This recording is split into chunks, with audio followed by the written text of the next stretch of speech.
meus olhos, meus ouvidos, minha boca, tudo que sou, desejo que a vós pertença, incomparável Mãe. Guardai-me, guardai-me, defendei-me, como coisa e propriedade vossa. Amém. Vai se sentando. Como coisa e propriedade vossa. Amém. E vamos tomar justamente esta palavra. Isaías capítulo 41. É fácil de você encontrar. Isaías capítulo 41. E nós começamos no versículo 8. Mas tu, Israel, meu servo. E é claro, você já está mudando o nome de Israel, o nome de Jacó, pelo seu nome masculino, o seu nome feminino. Você pode colocar sem medo aí o seu nome. Mas tu, meu servo, novamente o seu nome que eu escolhi. E já começa a dizer assim: obrigado, Senhor, pela minha escolha. O Senhor me escolheu gratuitamente, não por mérito, mas por graça. Obrigado porque o Senhor me escolheu. Eu sou um escolhido e assumo agora a graça da minha escolha. Veja, então, o Senhor se volta para você, de novo, versículo 8. Mas tu, meu servo, que eu escolhi, raça de Abraão, meu amigo, e Jesus não está chamando amigo por chamar. Ele diz para você que é mulher, minha amiga. Tu que eu trouxe dos confins da terra, e que fiz vir do fim do mundo. Até você talvez diga: eu moro no fim do mundo. E o Senhor te fez vir. Você que nos vê agora pela televisão, longe por esse Brasil, em lugares difíceis de a gente chegar. O Senhor está dizendo para você: tu que eu trouxe dos confins da terra, e que eu fiz vir do fim do mundo, a quem eu disse: tu és meu servo, eu te escolhi e não te rejeitei. Eu te escolhi e não te rejeitei. E, gente, eu preciso dizer uma coisa já muito importante agora, porque o inimigo é assim. Ele é um vencido, e porque ele é um vencido, um derrotado, o que ele quer fazer? Uma vez que ele sabe que ele não vai conseguir a vitória de jeito nenhum, ele já é um derrotado. Na cruz, Jesus já o derrotou. Ele continua ainda vivo, porque, como Deus é amor, ele não aniquila nada. O nosso Deus não destrói, o nosso Deus só cria. O nosso Deus não destrói, ele só constrói. Então, Deus não destruiu Satanás, Deus não destruiu os anjos rebeldes, não. Apenas os venceu. E os venceu pela sua humildade, os venceu pela sua obediência. Ele é um vencido, ele é um derrotado. Mas como ele está ainda por aí, ele quer fazer derrotados junto com ele. Ele quer fazer vencidos junto com ele. É assim. Você vê, por exemplo, um time que perdeu de futebol, de basquete, de vôlei, de qualquer coisa. Até numa gincana, o grupo que perdeu fica tão para baixo que quer que outros também sejam derrotados, que outros também sejam vencidos e se sintam como vencidos, porque eles não querem ser derrotados sozinhos, querem ser derrotados com outros, querem ser vencidos com outros. Claro que se uma coisa covarde, suja, é esse jogo sujo que ele faz com a gente. E é importante a gente saber disso. E ele é tão sujo que vem trazer para nós coisas gostosas, coisas que apetecem a nossa sensualidade, a nossa sexualidade, que apetecem a nossa carne, que apetecem ao nosso orgulho, que apetecem a nossa vaidade. Ele quer nos empurrar isso, como um comerciante, um vendedor que às vezes empurra para a gente um artigo que ele sabe que não presta para nada, mas ele quer vender, então ele empurra, o inimigo quer empurrar para a gente essas coisas gostosas que apetecem a nossa carne, a nossa sensualidade. Para quê? Para nos destruir, para fazer de nós vencidos, veja agora, vencidos por Ele, derrotados por Ele. Nós não podemos mais ser inocentes úteis, não. Quando o inimigo quer fazer descer goela abaixo tantas coisas que no fundo você sabe que não são certas, mas como você diz, todo mundo faz, todo mundo fala, todo mundo concorda. Quem disse que a maioria corresponde à verdade? Quem disse? Quem diz que a maioria corresponde ao que é certo? Gente, nós temos que largar de ser trouxas. Até diga, se a maioria infelizmente é trouxa, está deixando com que o inimigo os engane, eu não posso me deixar enganar, pelo contrário, eu tenho que me agarrar à verdade e fazer com que os outros também saiam da mentira, saiam da falsidade.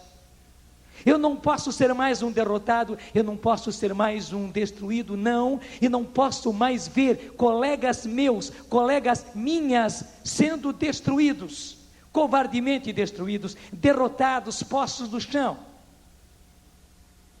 Veja toda a sanha do inimigo de fazer com que você já viva uma sexualidade ativa na sua juventude e até na sua adolescência. Não é para o seu bem, não. Não pense que seja para o seu bem. Ele quer destruir você. Primeiro, ele quer destruir você espiritualmente. Porque todos nós somos assim, rapazes e moças. Mas isso aconteceu muito conosco, rapazes. Nós éramos meninos. Sabe que garoto, moleque da rua, é moleque da rua. E começam a ensinar uns para os outros aquelas coisas todas. A malícia, a curiosidade. Começam as brincadeiras, começam as coisas sérias. E a gente, infelizmente, começa a aprender as coisas de sexo, que são coisas lindíssimas, coisas criadas por Deus. Que coisa linda a nossa sexualidade masculina, mais linda ainda a sexualidade feminina, porque você concebe, você gera para Deus.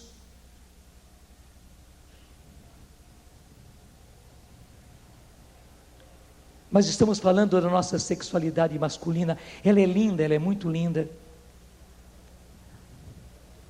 E o inimigo justamente fez com que a gente aprendesse essas coisas na rua. E a gente começou a fazer também. E começando a praticar. Infelizmente, a primeira coisa que aconteceu conosco foi uma enorme vergonha de Deus. Igualzinho aos nossos primeiros pais, Adão e Eva no paraíso. Quando eles pecaram, a primeira coisa que eles tiveram foi vergonha de Deus. E aquela vergonha gerou um medo neles. O que é que Deus vai dizer? O que é que Deus vai pensar? O que é que Deus vai fazer com a gente? E eles já foram se afastando, se escondendo. Quando Deus veio, como Ele fazia todas as tardes, como diz a Bíblia. Claro, essa é uma linguagem muito plástica para dizer a intimidade que eles tinham com Deus, que Deus tinha com eles. Quando Deus veio, eles estavam escondidos. Não queriam se apresentar. Porque por vergonha, gente, foi isso que aconteceu conosco. E quantos rapazes, quantos de nós, meninos ainda, por vergonha, porque tínhamos, graças a Deus, vergonha na cara, e sabíamos que aquelas coisas eram erradas, sabíamos. E é interessante que a gente, como menino, tem uma sensibilidade muito mais aguçada. A gente percebia, nós não tínhamos explicação intelectual por que é que aquilo era errado. Ninguém nos falou que era errado. Muitas dessas coisas, ninguém, não foi pai, não foi mãe, não foi professor. Não, era a nossa própria sensibilidade, capaz de perceber o que é certo, o que é errado. E na simplicidade de menino, nós sentíamos e sentíamos forte, aquilo era errado, mas nós éramos fracos e fazíamos. E por isso nos afastamos de Deus. A gente então já não comungava mais, porque também tinha vergonha de voltar a se confessar uma vez, e outra vez, e outra vez. Então deixou de comungar, deixou de confessar, deixou de ir à missa, deixou de ir à igreja. Mesmo nas nossas orações, a gente não tinha cara de falar face a face com Deus, porque a gente sabia das coisas que a gente fazia. O que estou... Eu posso falar das moças também, vocês, talvez mais forte do que vocês. Mas o que aconteceu conosco e com vocês, a mesma coisa aconteceu. Nós acabamos ficando com vergonha de Deus, medo de Deus, e nos afastamos. E é claro, longe de Deus, longe da igreja, sem os meios que Deus nos dava, da confissão, da comunhão, da oração, nós ficamos mais fracos ainda. E daí, quando chegou a nossa adolescência, a coisa transbordou. Quando chegou a nossa juventude, então, se você vai ver bem, foi ou não foi uma destruição? Gente, o primeiro estrago, covarde, sujo, que o inimigo fez conosco foi ali, ainda na nossa infância, ainda na nossa adolescência, no início da nossa juventude. Quanta menina também, já estragada nos seus sentimentos, estragada na sua capacidade de amar, estragada também no seu físico. Quanta menina marcada, ainda na sua infância, na sua adolescência.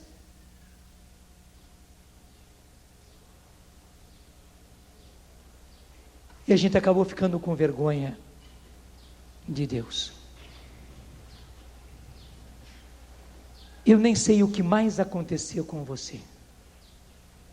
Talvez aconteceram coisas tão tristes, mas tão tristes,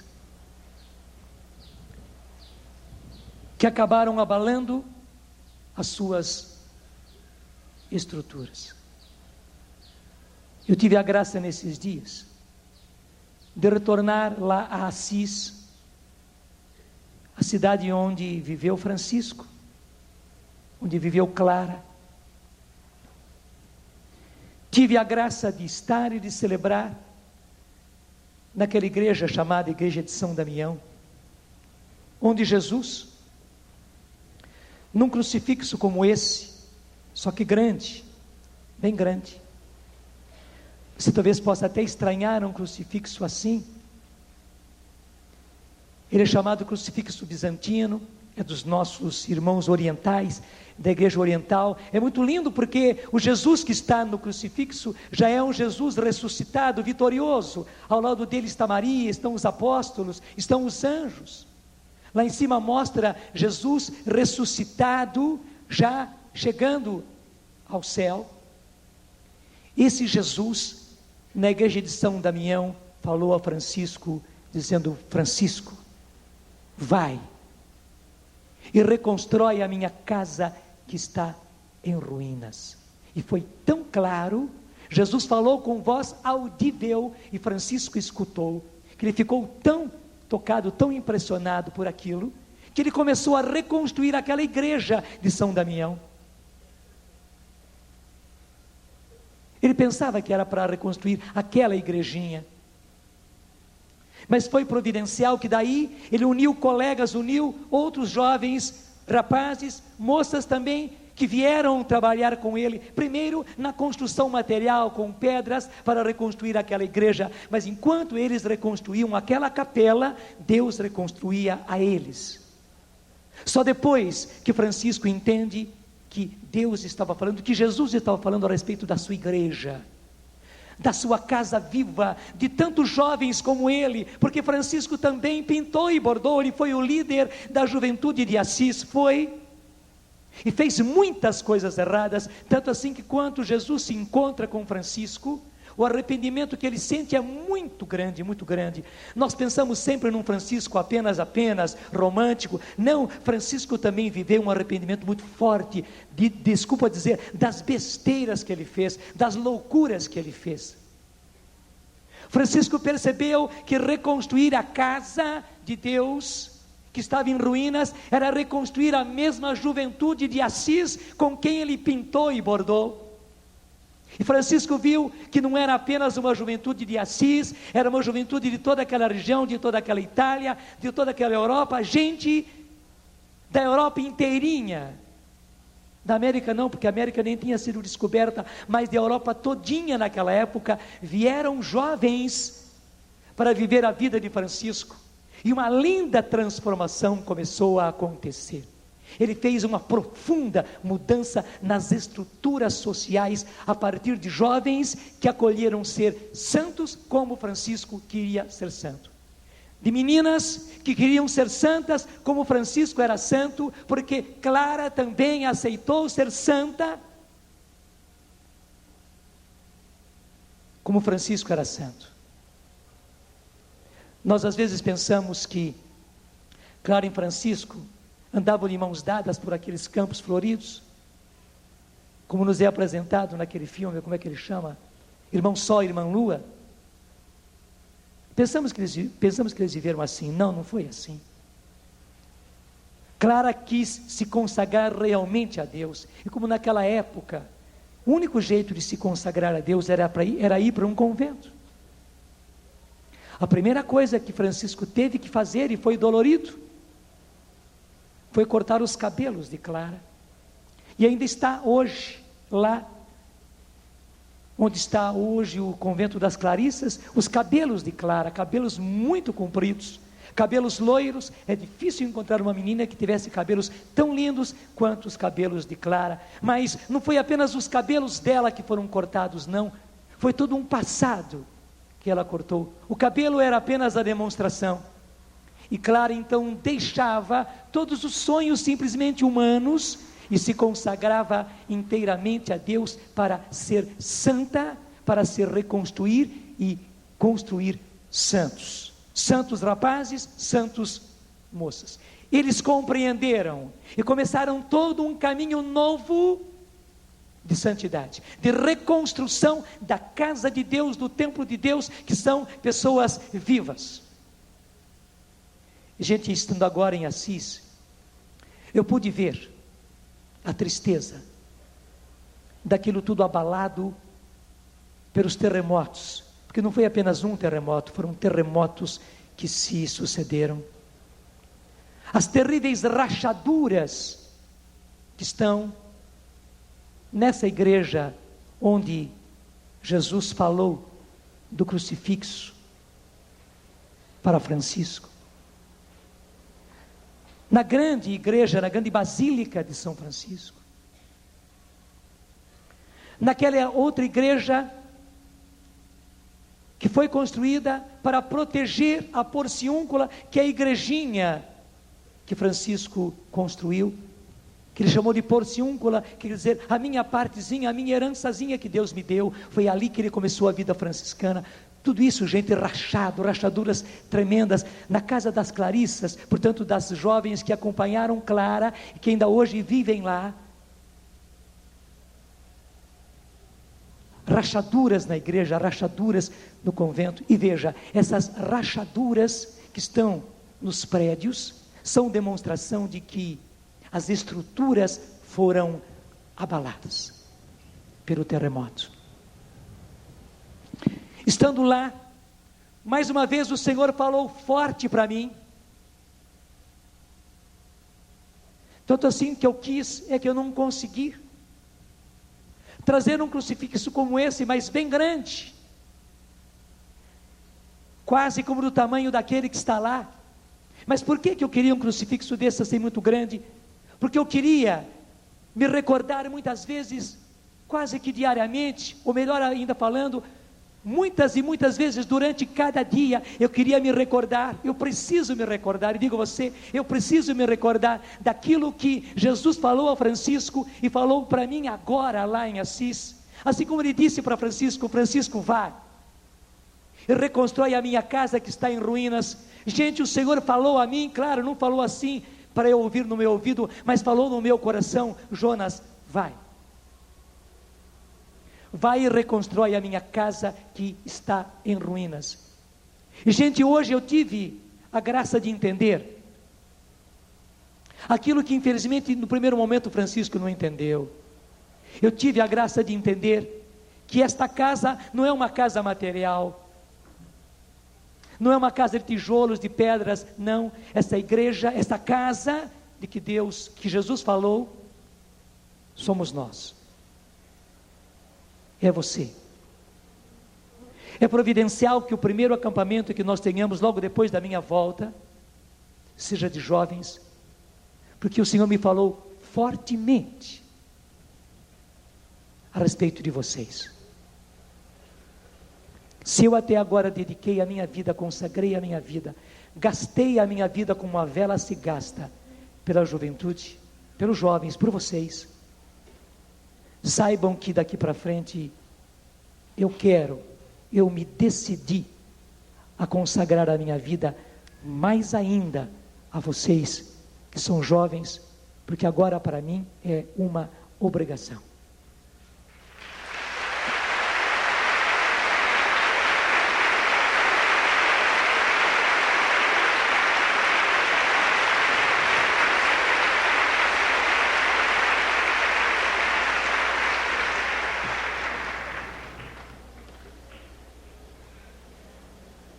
Você sabe que o Brasil tem 160 milhões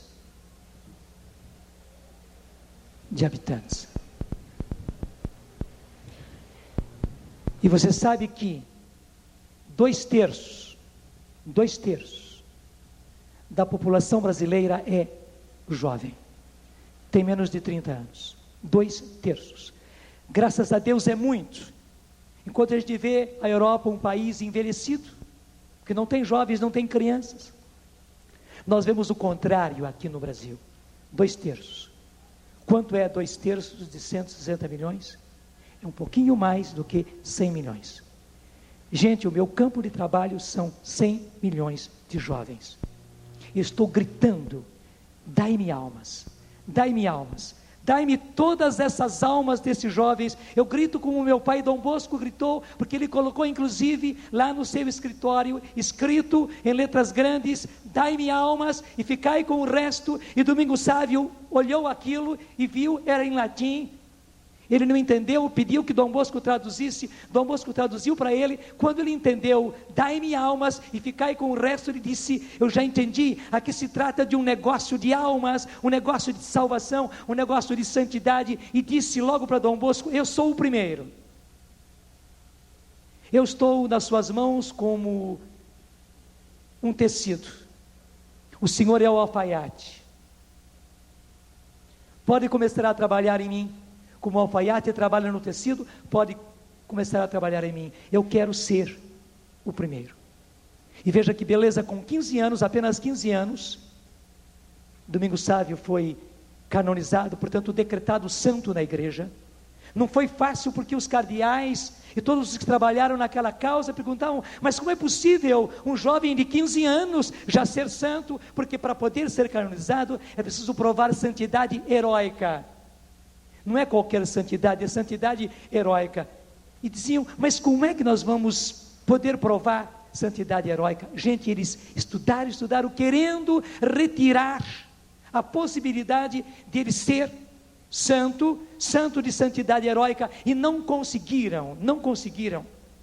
Eles tinham tantas evidências que só puderam dizer: realmente este jovem de 15 anos foi santo, e santo com santidade heróica, e, vamos dizer, foram como que obrigados a canonizá-lo.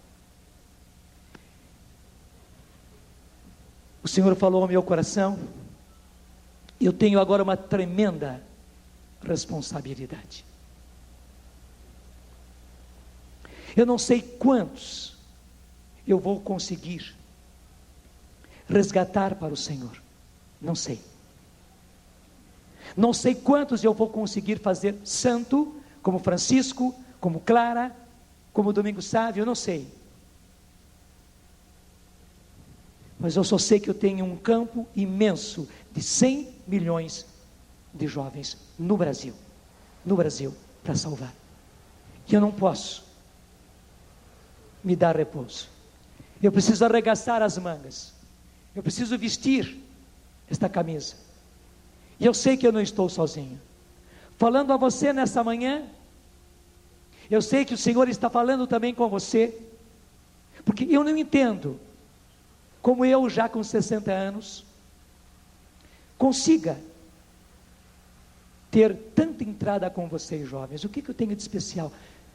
Não tenho nada, mas ao mesmo tempo eu tenho tudo, porque graças a Deus, uma outra coisa aconteceu comigo, como aconteceu com Francisco. O que mais Francisco quis foi se identificar com Jesus. Ele quis viver aquela frase de São Paulo: eu vivo, mas já não sou eu que vivo, é Cristo que vive em mim. A minha vida presente na carne eu vivo pela fé no Filho de Deus que me amou e se entregou por mim. Francisco quis e pediu e buscou essa identificação com Jesus. Ele queria ser um Jesus para todos. Dizendo isso, eu não estou me exaltando, não, pelo contrário, eu sei muito da minha fraqueza. Porque veja, isso foi impresso aqui. É madeira, mas é uma estampa de papel. E nesse papel, foi então estampado, foi impressa a imagem de Jesus. O papel, coitadinho, não é nada. Facilmente ele se rasga, se estraga. Mas sobre este papel está impressa a imagem de Jesus. Gente, sinceramente é isso que eu tenho buscado há muito tempo. Eu não passo de um papelinho, mas eu busco, eu quero, a cada dia eu quero mais que Jesus se imprima em mim, que Jesus se imprima no meu rosto. Eu sou apenas um papel, mas eu quero que no meu rosto esteja impresso o rosto de Jesus, que nos meus olhos estejam os olhos de Jesus, que nos meus lábios, no meu sorriso esteja os lábios, o sorriso de Jesus, que nos meus gestos estejam os gestos de Jesus, especialmente que no meu coração esteja o coração de Jesus, que no meu amor tão pequeno esteja o amor de Jesus. E Francisco buscou tanto isso, pediu tanto isso, lutou tanto para isso, não foi fácil. Quando ele já estava no final da vida dele, nos últimos anos da vida dele, lá em Laverna, num lugar muito alto, o Senhor imprimiu nele as suas chagas, nas suas mãos, nos seus pés, no seu coração. Ele escondeu aquilo durante aqueles anos, o mais que ele pôde. Somente os íntimos percebiam, mas ninguém tinha certeza, porque Francisco não mostrava.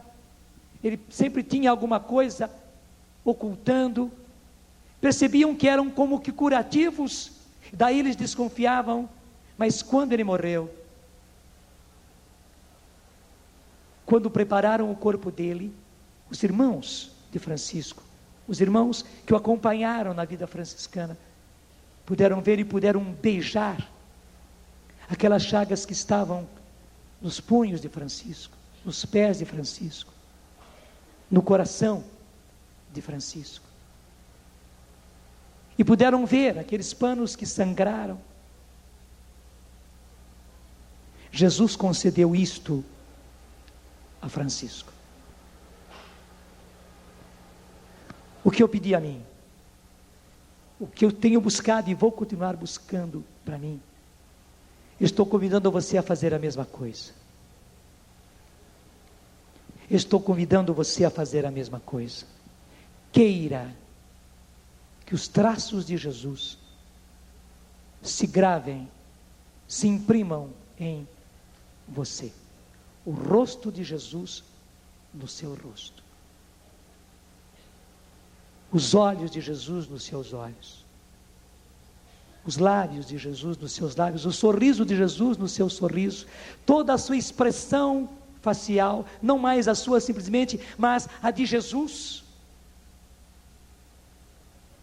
Os seus gestos, eu diria o seu corpo todo, o seu corpo masculino, o seu corpo feminino, nele impresso o corpo de Jesus, e daí as atitudes de Jesus, os gestos de Jesus, mais ainda no seu coração, o coração de Jesus, para você sentir como Jesus, para você pensar como Jesus, para você amar como Jesus, para você lutar como Jesus, para você ter ardor como Jesus, para você buscar almas como Jesus, como Francisco, como Clara, como eu, como João Bosco, como Domingos Sávio, como você.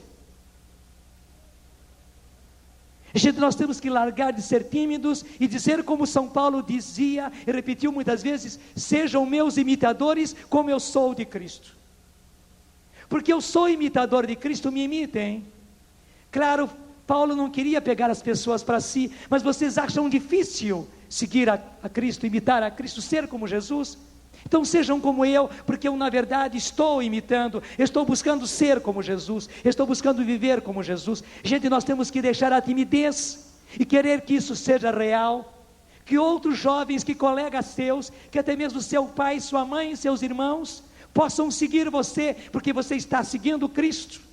Possam ser como você, porque você está querendo ser como Cristo. Possam imitar mesmo você, não imitar você nos gestos externos, mas imitar você naquilo que você é, porque você é imitador de Cristo. Vamos pedir isso já agora? Me dá um Ré maior. Acho que vai um tom bom esse.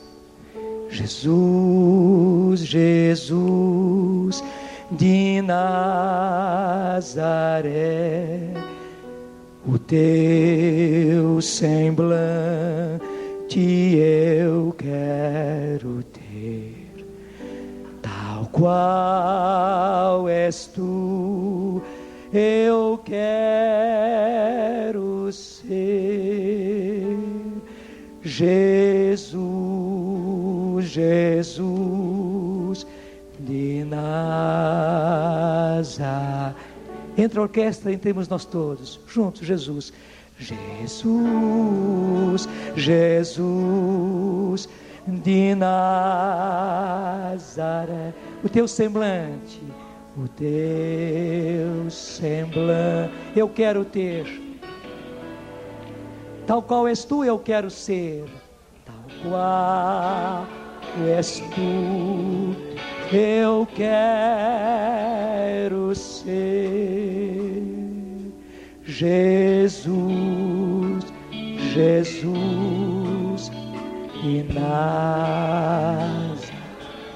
Levanta o tom, um tom acima, vai lá. Jesus, Jesus de Nazaré, o teu semblante eu quero ter, tal qual és tu, eu quero ser. Jesus, Jesus de Nazaré. Peça isso agora com suas palavras. Vai pedindo ao Senhor. Senhor Jesus, é isso que eu estou pedindo. Senhor, eu quero, Senhor. Eu quero ter o seu semblante, Senhor. Eu quero ter o teu olhar, Jesus, é sincero. Eu quero ter o seu sorriso, Senhor. Eu quero ter na minha face. Eu quero ter os teus gestos, Senhor, nas tuas atitudes. Eu quero ter o seu amor, Senhor. Eu quero ter as suas emoções, os seus sentimentos. Eu quero ter os seus pensamentos, Senhor. Eu quero pensar como o Senhor pensa. Eu quero sentir como o Senhor sente. Eu quero lutar como o Senhor luta. Eu quero, Jesus, ter os teus gestos, ter as suas atitudes. Jesus de Nazaré, sim, Jesus de Nazaré, imprime as tuas feições em mim, imprime, Senhor, a tua imagem em mim, imprime, Senhor, os teus pensamentos em mim, imprime os teus sentimentos em mim, as tuas emoções em mim. Eu quero, Jesus, eu preciso, eu estou pedindo.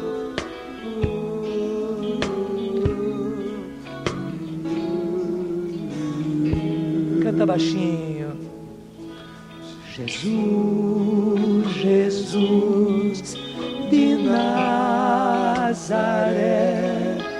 o teu semblante eu quero ter, tal qual és tu, eu quero ser. Jesus, Jesus de Nazaré. Isso, sem orquestra. Tal qual és tu, eu quero ser, eu quero ser, eu quero ser. Jesus, Jesus de Nazaré. Sabe por que Jesus de Nazaré? Porque Jesus de Nazaré tem as feições de Maria. Nem é Maria que tem as feições de Jesus, mas é Jesus quem tem as feições de Maria. Porque ele recebeu o corpo de Maria. As feições de Jesus são as feições de Maria, masculinas, mas são as de Maria. Então, para vocês mulheres, moleza, né? Vocês tomam logo diretamente as feições de Maria. Para nós rapazes é mais duro, nós temos que pegar as feições de Jesus. Mas nós todos, nós homens, vocês mulheres, temos que pegar as feições de Jesus, que são as feições de Maria. E sabe, gente, nós precisamos. E sabe por que é que precisamos? Somente um corpo inteiro grande, forte, realmente retratando Jesus, é que vai poder salvar. Em outras palavras, resgatar, essa é uma palavra forte, resgatar e resgatar já 100 milhões de jovens do Brasil para Jesus. E nós precisamos fazer isso, porque nós não podemos mais permitir essa vergonha de que pelo menos 100 milhões de jovens continuem enganados por Satanás e destruídos por Satanás. Nós não podemos mais permitir, não, gente. Nós não somos trouxas, e a juventude brasileira e o povo brasileiro não é trouxa. Nós já fomos muito enganados na nossa inocência, na nossa ingenuidade. Não podemos ser mais. Não podemos ser mais.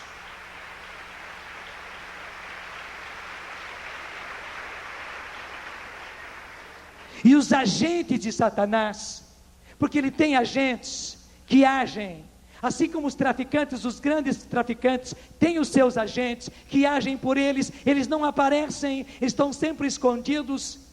Quem está exposto são os outros. Infelizmente, Satanás tem os seus agentes, e hoje muito ativos. Eles estão aí nos grandes shows, eles estão nos grandes conjuntos, nas grandes bandas, eles estão nos grandes artistas, eles estão na imprensa, eles estão nas revistas, eles estão nas canções que se cantam, eles estão no rock, eles estão também na música romântica, sensual, eles estão também na música sertaneja, super sensual, carnal mesmo. Eles estão nos posters, eles estão nos vídeos, eles estão nos filmes. Os agentes de Satanás estão na televisão, estão no rádio, estão no cinema, estão por aí, estão em pessoas que estão lado a lado conosco, estão também nos traficantes, estão por aí, agindo, e hoje, desavergonhadamente, eles já não escondem mais, não, Nós não podemos permitir que 100 milhões de jovens brasileiros, porque eu quero repetir, a população brasileira é de 160 milhões de habitantes, e nós sabemos por estatística que 2/3 da população brasileira é jovem com menos de 30 anos. A grande quantidade está entre 15 e 25 anos, a grande quantidade. Portanto, você sabe que 2/3 de 160 é um pouco mais do que 100 milhões. Gente, o nosso campo é o nosso campo. Eu sei que eu não estou sozinho. Eu estou pelo menos com você. E eu preciso de você. Porque Jesus quis precisar de nós, de mim e de você. E nesse caso eu digo, seja meu imitador como eu sou imitador de Cristo. Seja comprometido comigo como eu estou e já estou da cabeça aos pés comprometido com Jesus. Comprometa-se com Jesus. Comprometamos-nos juntos. Formemos um corpo, porque nós temos um campo enorme, um campo vasto. Gente, impossível humanamente de se atingir. Humanamente é impossível. Eu sei que nós estamos sendo vistos e ouvidos por muitas pessoas, até mesmo por aqueles que não nos aceitam, por aqueles que nos combatem, por aqueles que querem até nos destruir. Estamos sendo vistos e ouvidos, e provavelmente eles debocham de nós e dizem ingênuos, mas nós temos a certeza de que nós não somos ingênuos, porque nós estamos ao lado do vencedor que é Jesus. Nós estamos ao lado do vencedor que é Jesus. Ele é o vitorioso.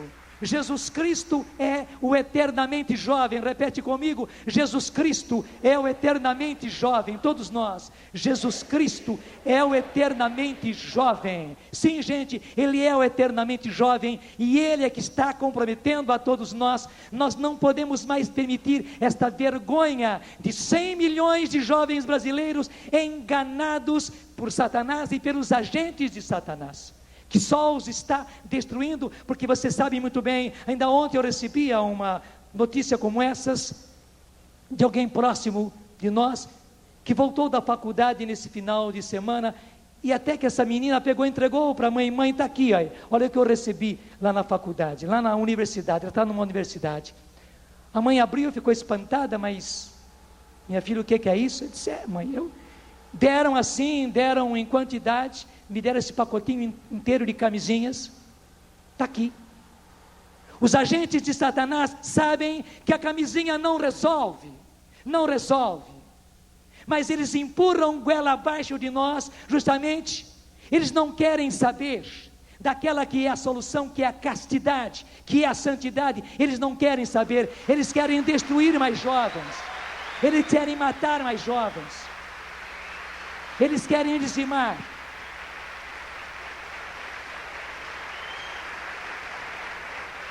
Porque na verdade, gente, aquilo que está no Evangelho é terrível. Jesus mesmo disse que o demônio é assassino desde o começo. E ele sabe que uma juventude santa é um perigo para ele. Ele não quer uma juventude santa. Ele, pelo contrário, ele quer matar cada vez mais jovens pela sexualidade. E o está fazendo. Eu tenho a certeza que você não é ingênuo. Você sabe que a camisinha não resolve. Porque veja bem, está acontecendo como se acontecesse nos tempos de Oswaldo Cruz. Você sabe o que o Oswaldo Cruz fez, não é verdade? O Brasil estava cheio de febre amarela, de varíola e de tantas outras epidemias que vinham por causa dos mosquitos que picavam as pessoas. O que fez Oswaldo Cruz? Ele foi às causas para eliminar aqueles mosquitos, portanto aqueles focos de infecção, para acabar, para erradicar com a febre amarela, para erradicar com a varíola do Brasil e tantas outras doenças terríveis que matavam a gente em quantidade no Brasil. Agora imagine se Oswaldo Cruz, em vez de exterminar os mosquitos causadores dessas doenças, se ele vivesse distribuindo ao lado do governo brasileiro naquela época, véuzinhos de proteção. Então rapazes e moças andassem de véuzinho bonitinho assim, né, por sobre o corpo, para não serem picados por aqueles mosquitos, para não pegarem febre amarela e varíola. Gente, é igualzinho a palhaçada que estão fazendo com as camisinhas, que você sabe que na verdade não resolve nada, pelo contrário, está levando cada vez mais jovens à prostituição. Verdade ou não é? Verdade ou não é? E nós não podemos mais ser inocentes úteis, porque nós sabemos que isso não resolve. O que eu falei da camisinha, o que eu falei da AIDS, você pode falar de tudo, você pode falar da droga, você pode falar da pornografia, você pode falar da sensualidade, você pode falar da bebida, você pode falar de tudo mais, você pode falar do homossexualismo, você pode falar do lesbianismo, você pode falar de tudo. Gente, não resolve nada assumir o homossexualismo, não resolve nada assumir ser lésbica, não resolve nada. É como uma pessoa que assume ser tuberculoso, resolve alguma coisa assumir ser tuberculoso? Não, a gente precisa lutar contra a tuberculose, a gente precisa lutar contra a tuberculose e eliminar a tuberculose da gente e dos nossos colegas. Não adianta nada dizer, seja assumido, só que a sociedade, os agentes de Satanás levam para baixo da nossa goela nós sermos assumidos. Não.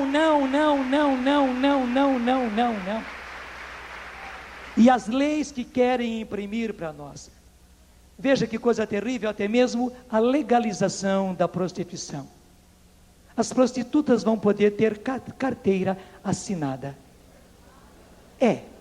Já está aí às beiras dessa lei ser sancionada no Brasil, onde as prostitutas vão poder ter carteira profissional, e dizem eles, para serem protegidas, defendidas dos gigolôs e defendidas da sociedade, elas têm o direito de ganhar honestamente o seu dinheiro. Uma sociedade que chega a esse ponto é uma sociedade apodrecida. Mas gente, é mesmo uma sociedade que coloca leis desse tipo é uma sociedade que não tem cérebro. O cérebro dessa sociedade apodreceu. Desculpa eu falar, uma brincadeirinha, que não tem muita graça, mas você vai entender o que eu quero dizer. Tinha um professor de matemática, excelente professor de matemática, e tinha um colega nosso que era burro toda a vida, que não entendia nada, né? E um dia o professor chamou no quadro, mandou fazer lá um exercício no quadro, e o rapaz não ia para frente, né? Giz na mão, não ia para frente, e o professor perguntou: o que está acontecendo? Estou pensando, professor. Ele disse: por favor, não pense, volte para a carteira, porque quando você pensa, fede. Gente, a nossa sociedade é assim. Quando a nossa sociedade pensa, ela fede. Desculpe a expressão, mas é real, porque ela não tem inteligência, ela não tem cérebro, ela não tem massa encefálica, ela tem sujeira na cabeça. E é preciso dizer as coisas com clareza. E nós não podemos mais ser inocentes úteis nas mãos dessa sociedade maliciosa e depravada. Nós estamos numa sociedade depravada e maliciosa. Gente, e a nossa reação não é sair com cartazes, não é fazer passeata, porque isso não vai resolver. A nossa resposta é a resposta de Francisco. A nossa resposta é a resposta de Clara e de milhares de jovens que o seguiram. A nossa resposta é a santidade. A nossa resposta é a santidade. A minha resposta é a santidade. Ser santo para resgatar o maior número de jovens que eu puder dentro desse campo imenso de 100 milhões de jovens que precisam ser resgatados para Jesus. Vale ou não vale a pena a sua santidade? Gente, não tem outro preço. O resgate desses jovens tem um preço: a nossa santidade. Você não está sendo santo, você não está querendo ser santo só por ser, não. Pelo contrário, você quer ser santo, você conquista como Francisco e Clara a sua santidade, porque ela é o preço, a sua santidade é o preço do resgate de 100 milhões de jovens. Quantos nós vamos conseguir resgatar? Quanto mais santos nós tivermos. Nós só não conseguiremos resgatar esses 100 milhões de jovens se nós não formos santos. Só. Mas se formos santos, tenha a certeza. Tenha a certeza. Porque quando Jesus falou da semente, ele falou da semente que produz 30 por 1. A menor porcentagem que Jesus disse foi 30 por 1. 60 por 1. 100 por 1. Faça as contas. 1 grão, uma semente, que produz 100. É imenso. Mas veja, uma semente que produz 30, gente. Você produz 30. É uma percentagem enorme. É uma percentagem enorme. Graças a Deus. E veja, essa foi a menor percentagem que Jesus apresentou. A semente da sua santidade. A semente da sua consagração. A semente da sua luta para ser santo. Porque deixa eu dizer, essa vez eu não pude entrar, porque os abalos foram tantos, que o convento dos franciscanos foi fechado. Eles mesmos estavam morando em barracas como vocês aqui, e era lindo ver franciscanos e franciscanas, do nosso jeito aqui com barracas, e lá é frio, hein? Morando esses tempos nas barracas, porque os conventos tiveram que ser fechados. Eu não pude entrar lá, onde estão ainda as roseiras, hoje sem espinhos, onde Francisco se atirou. Foram 2 ocasiões em que Francisco fez coisa heróica. Nós diríamos louca, mas não, é a loucura dos santos. Uma vez Francisco se atirou no meio dos espinhos, e outra vez ele rolou na neve, e neve fria, e somente neva quando está bem frio mesmo. Francisco rolou na neve, para tirar todo o fogo da paixão. Ele também sentiu, e não só uma vez, o fogo da paixão, mas para eliminar o fogo da paixão, ele não duvidou, ele rolou na neve, ele se atirou nas roseiras cheias de espinho, e o Senhor deu o prêmio, para todos verem. A partir daquela ocasião, gente, aquelas roseiras não têm mais espinhos. Veja, são 800 anos que isso aconteceu. Francisco é dos anos 1200. São 800 anos que essas roseiras, até tem um nome científico assim, porque os cientistas não sabem explicar, mas que elas não têm espinhos, elas não têm. Nós sabemos porque elas não têm espinhos. Vai ser duro para você. Foi duro, está sendo duro para mim. Mas nós vamos conquistar a nossa santidade. Mesmo que seja preciso atirar-se no meio das roseiras cheias de espinhos, mesmo que seja preciso rolar na neve, mesmo que seja preciso ir ao chuveiro e tomar um banho frio de noite, para apagar o fogo da paixão, a gente vai fazer isso, porque a nossa santidade, gente, é o preço para resgatar para Jesus 100 milhões de jovens que não podem ser engolidos, trucidados, destruídos, chacinados por Satanás. Ele não pode continuar fazendo esta pouca vergonha, e nós não podemos permitir que isso continue, não podemos. Há um preço a nossa santidade. Eu não saí da primeira frase, mas valeu, e agora você entendeu. Retoma comigo Isaías 41, versículo 8. Mas tu, Israel, e aí está o seu nome, meu servo, você existe para servir o Senhor, Você não existe mais para você. Não, você é um servo, você é uma serva do Senhor para resgatar para Jesus todos esses jovens. Jacó, que eu escolhi, e no lugar de Jacó está o seu nome, que eu escolhi, e não foi uma escolhinha qualquer não, foi uma escolha para uma tarefa muito definida, uma missão muito bem delineada. Raça de Abraão, portanto raça forte, raça de fibra, raça de têmpera, meu amigo, minha amiga, tu que eu trouxe dos confins da terra, tu que eu fiz vir do fim do mundo, a quem eu disse, tu és meu servo, eu te escolhi e não te rejeitei. Eu te escolhi e não te rejeitei. Talvez você olhando para o seu passado, e talvez olhando para um passado muito próximo, de sexta-feira para trás, de ontem para trás, desses últimos dias, dessas últimas semanas, você se envergonhe e diga, não, mas Deus não pode me escolher. Francisco era Francisco, Clara era Clara.